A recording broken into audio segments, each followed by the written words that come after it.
नमस्कार मंडळी, घरोघरी मातीच्या चुली या मालिकेचा येणारा भाग आपण पाहणार आहोत. तर ऐश्वर्या परत जानकीच्या मागे हात धुवून लागते की जानकी, आम्ही तुला कालच स्पष्ट केलं होतं, आम्हाला आमच्या प्रॉपर्टीचा हिस्सा दे. सांग आता तू काय ठरवलं आहेस. तेव्हा जानकी थोडं स्पष्ट सांगते की मी जे काल सांगितलं आहे तोच माझा अंतिम निर्णय असणार आहे.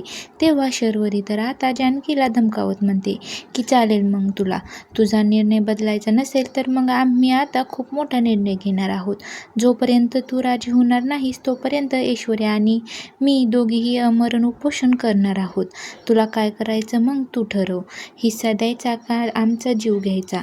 तेव्हा हे ऐकून तर जानकी मध्येच अडकते, तिला काय बोलावं सुचत नाही. तर शर्वरीही म्हणते की आमच्या जीवाचं बरं वाईट झालं तर याचे जिम्मेदार दुसरं कोणीही नसून तूच असणार.